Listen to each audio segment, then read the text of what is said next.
Hello, this is Jon Speelman with the fifth round of the Sinquefield Cup in St. Louis, Missouri. It's been a fighting day's chess, and they've doubled the number of decisive games, after Ian Nepomniachtchi beat Hikaru Nakamura and Liren beat Giri. But there was also plenty of action in the other games. We should start, I'll go from the top. So first, Magnus Carlsen against Sergei Karyakin. Carlsen tried to squeeze Karyakin. As we know, Karyakin is a fantastic defender. They call him the Minister of Defence, and he was not remotely squozen. At the end, Carlsen had to accept that it was a draw, and eventually Karyakin stalemated himself. Carlsen didn't particularly need to let him do that, but why not? So that was that. Maxime Vachier-Lagrave against Viswanathan Anand. I'm going to very quickly go through. It was G5 was a new idea. So Black has given up a pawn for quite a strong initiative. It's a strong move, and he went bishop b3. You can play knight takes bishop as well, but he took. And basically what happened was that he realised that if he tried to play for a win, he'd be in danger. So he played rook f1, which stops the bishop moving because of rook f8 check, or not accepted to d7. Prepares rook f7 check, and Anand took a draw. And he may well have had that on his board before the game. Aronian against Mamedyarov was pretty tedious. Aronian maybe got a slight edge, but it didn't really gel into anything, and then he had to equalise. So the two really interesting games were Wesley So against Fabiano Caruana and Liren against Giri. And I'm just before then going to go to the very end of Nakamura against Nepomniachtchi against Nakamura.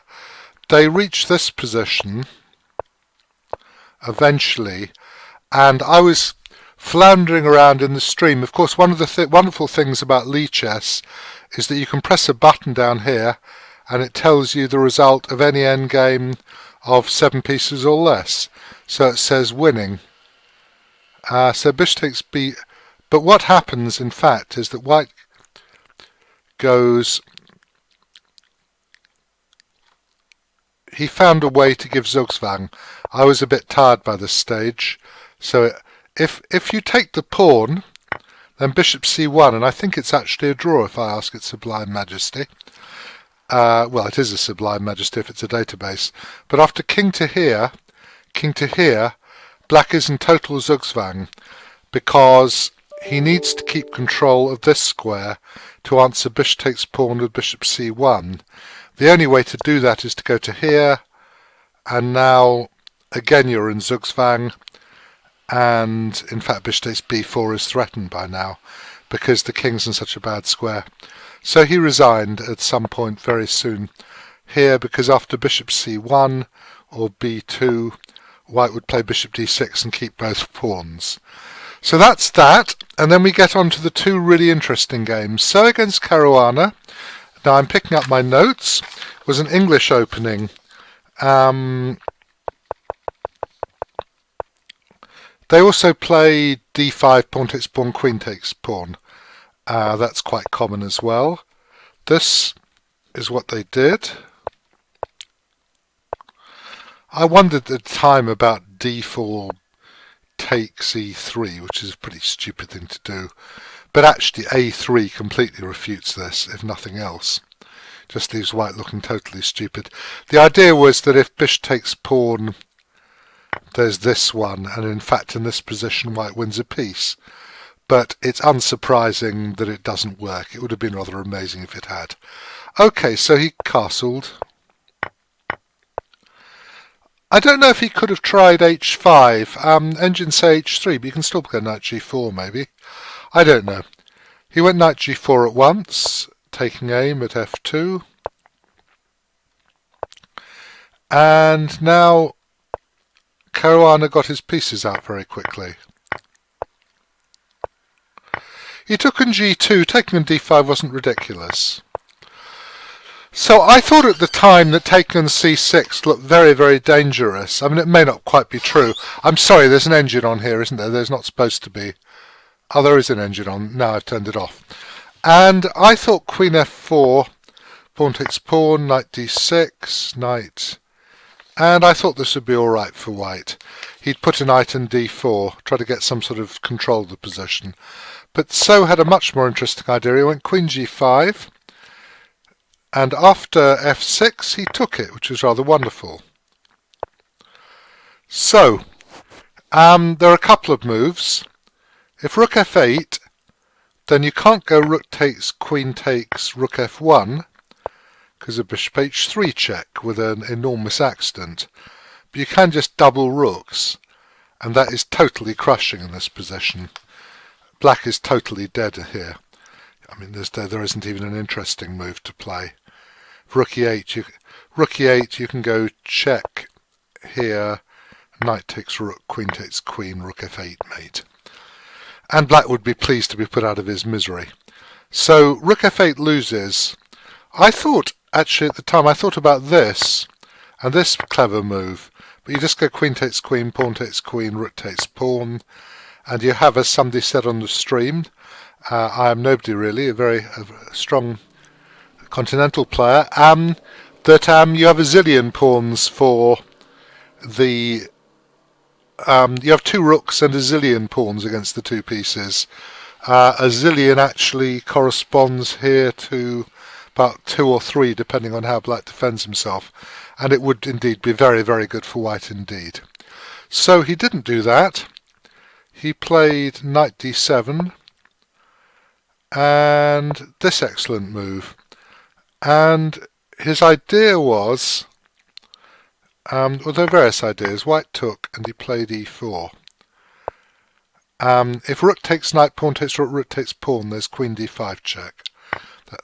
Which would completely refute the variation. Check, takes. You can't even pin him on the back rank because of check at the end. So that's completely over. But So went here, and this was the answer. And rook takes knight. If e5, there's h6. Is a clever move. You can't play knight takes pawn because of queen takes queen and rook to the 8th check, so you can't do that because of the bat rank. But you sort the bat rank out. And I thought that h6 was good for black, but actually after here, if knight takes pawn, queen e4, it turns out that this is... Sorry. You've got rook f7 at the moment, haven't you? So I thought bishop e8, queen f5, knight takes d5, but then queen e4 is actually winning for white, because if bishop h5 here, and if bishop d7, I think you can play e6 probably, and black just ends up dead. So that wasn't in fact a problem, but it would have been a draw after this, because e6 bishop to here is actually good for black, it seems. And after bishop d7, queen g6, bishop e8 is a repetition. Anyway, he actually took on f6, which looks natural. Teeing up to play queen e5, king g8. I think if pawn takes pawn, rook to here, check, takes. Just checking how long I've taken with this. Here, resigns. So that would not have been a good idea. So he got his pawns to good squares. Rook e8 was played. G8. And he had to go king h8. I had a nice hallucination during the stream. I thought that in this position, I forgot that this pawn protects this queen. So obviously this move wins completely outright. And I found the brilliant rook checks here, queen h5, d7. And I couldn't tell at the time whether this is a win, but in fact after check here, check, you just go this way. and you walk up this diagonal and you win, which is both very fascinating and completely irrelevant. Anyway, what actually happened was that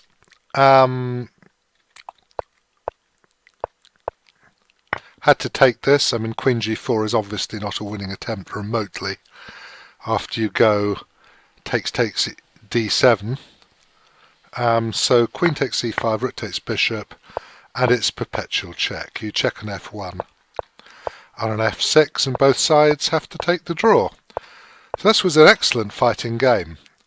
Right, and the other one I'm going to show you now, is the game Ding against Giri. And this was also very interesting. I pretty much misassessed it in the middle. I thought that Giri was getting control, but he wasn't really. So in the opening, they played a Ragozin, it's called, isn't it? Ragozin. And Ding, I mean, Bishop H4 leads to all sorts of mess. Taking on C4 would lead to a type of Vienna. And if you like to, you can play E4, as Magnus Carlsen did yesterday against Caruana. He just took check. The point of this move is to stop C5. You make the knight block C5.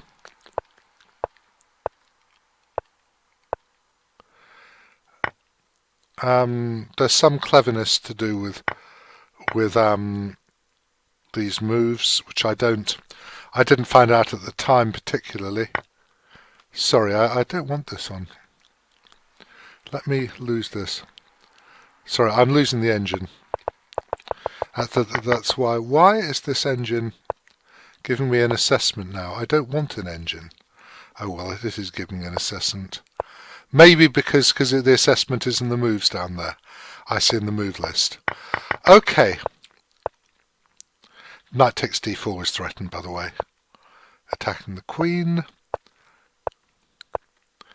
No, I mean, this creates a weakness, but it also gives black some space. So black has quite a good position in some ways. But if he has to play c takes d4, white will have a nice position, because this pawn is definitely always something of a weakness. And they played some moves. Bishop g6, knight to there.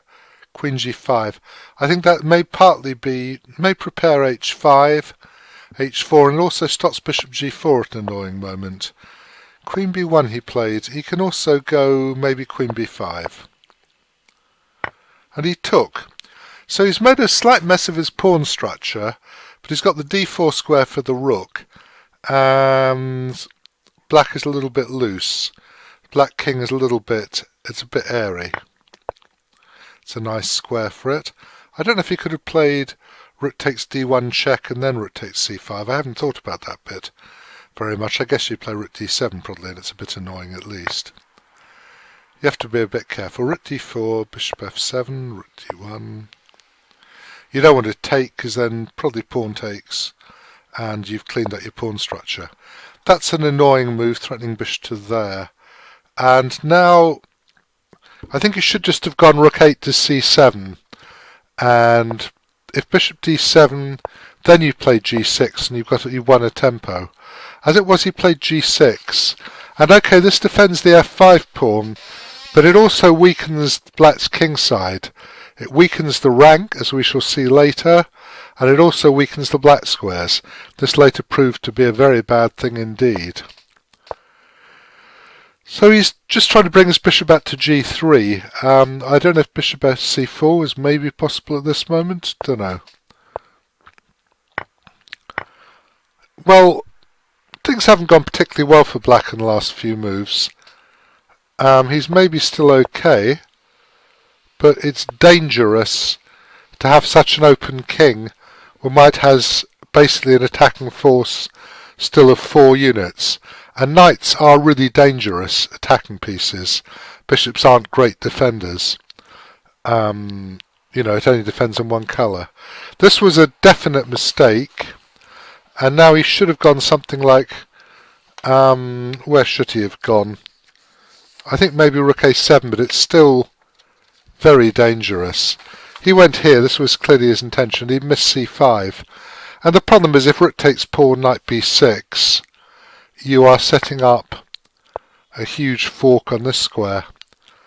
I don't know if you... And he played a5, b4.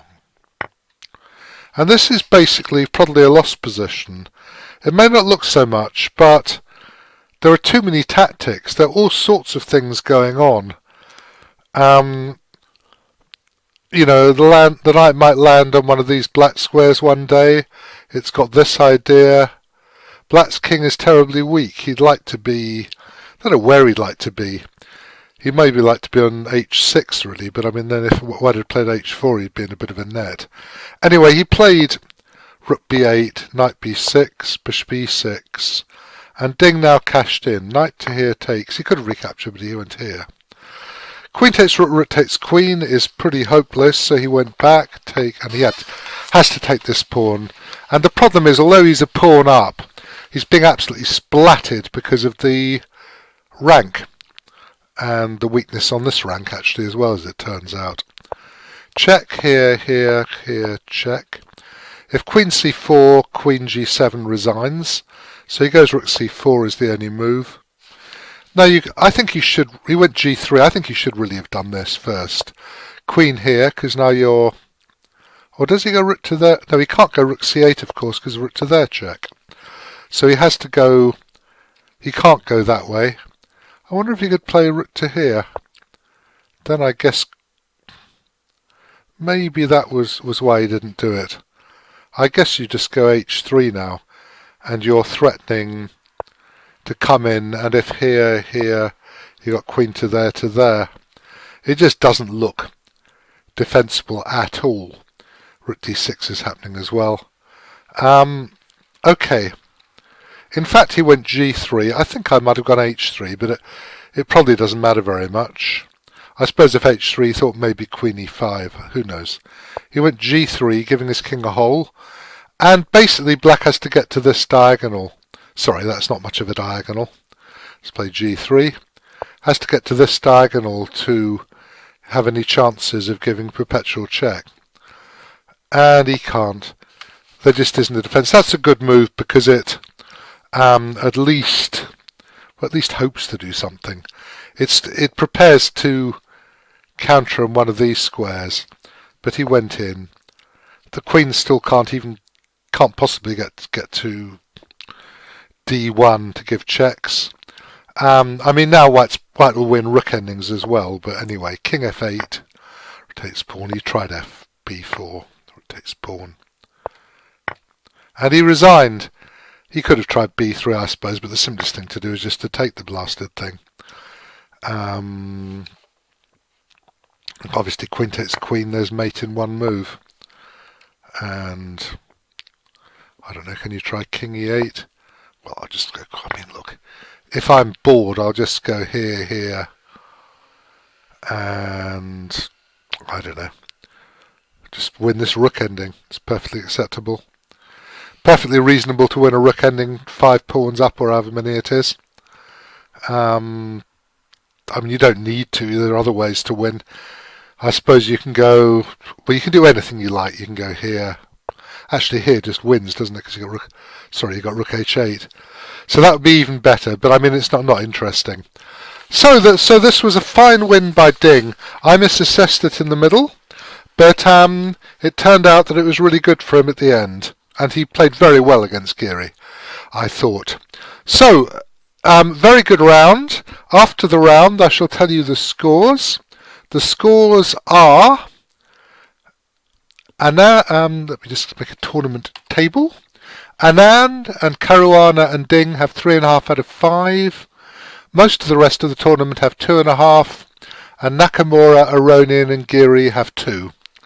So the 6 guys on 2.5 are So, Nepomniachtchi, Carlsen, MVL, Karyakin and Mamedyarov. Right. Well, I hope you're enjoying this tournament. I think it's a splendid tournament. It's the 7th actually, isn't it? If I said the 6th. I don't think I specified.